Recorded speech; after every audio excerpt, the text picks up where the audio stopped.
There are some limitations for the academic version of at-risk. These are listed here.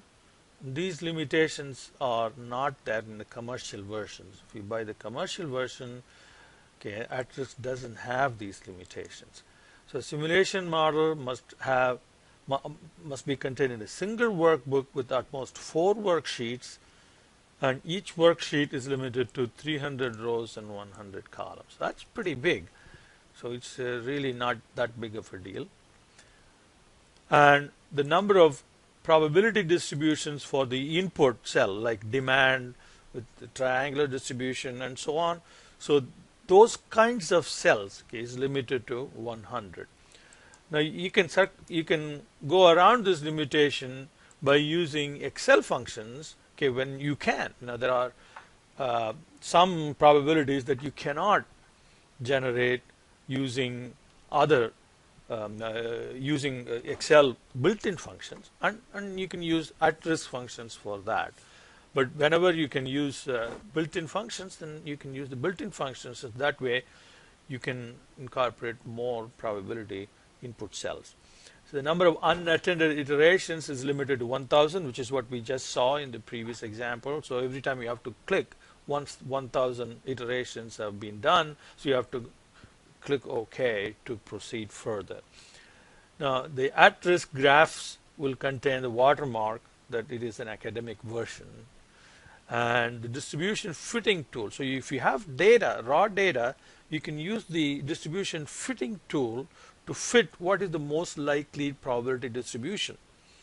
And academic version is limited to only 150 observations. Okay. And of course, as I said just a minute ago, these limitations are not there in the commercial version.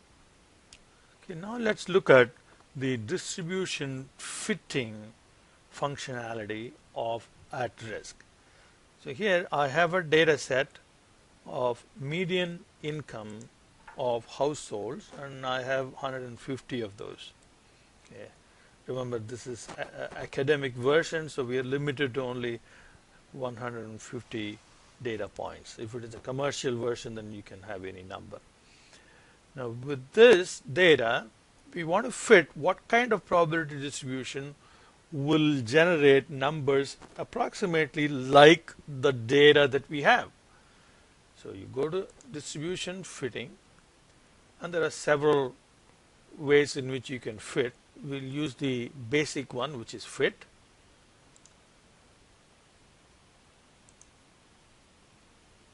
Okay. Now the median income and the range is A2 through A51. Okay. If this doesn't show up automatically, then we can go and highlight the range and click OK, so that will work. All right, now the second tab gives you the distributions that we can try, and at-risk automatically recommends a set of different probability distributions to try on the data. So we'll just accept the recommended distributions, and we can click fit, and at-risk has gone through through all of those different distributions and ranked them by the best fit to the worst fit.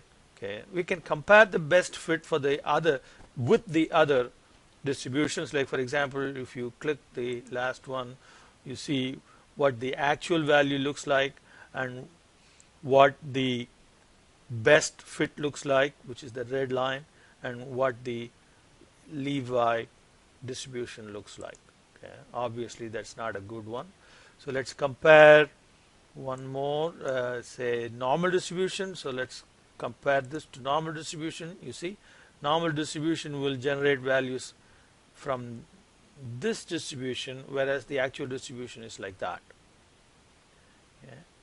So the suggested distribution is Pearson 5. There are 5 or 6 different categories of Pearson distribution.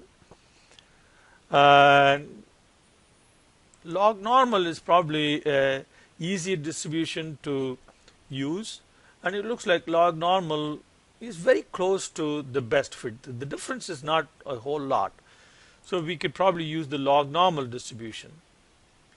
whichever distribution you want to use. So suppose we want to use log normal distribution, and you see the parameters here, or this is the mean, standard deviation. Okay, so you can look at the log normal, mean, and standard deviation is right here.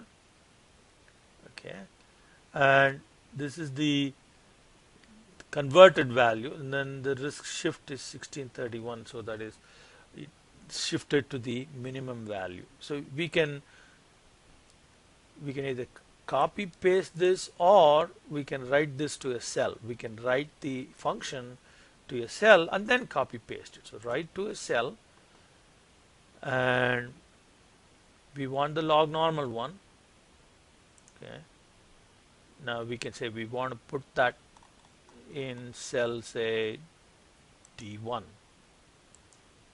Okay, so then the function name is right here.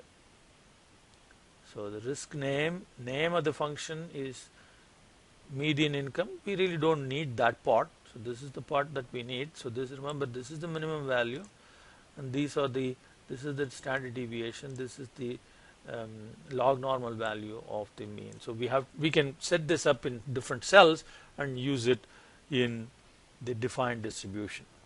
So very easy to, if you have a set of data, it's very easy to fit the best fit probability distribution using the distribution fitting tool of @RISK.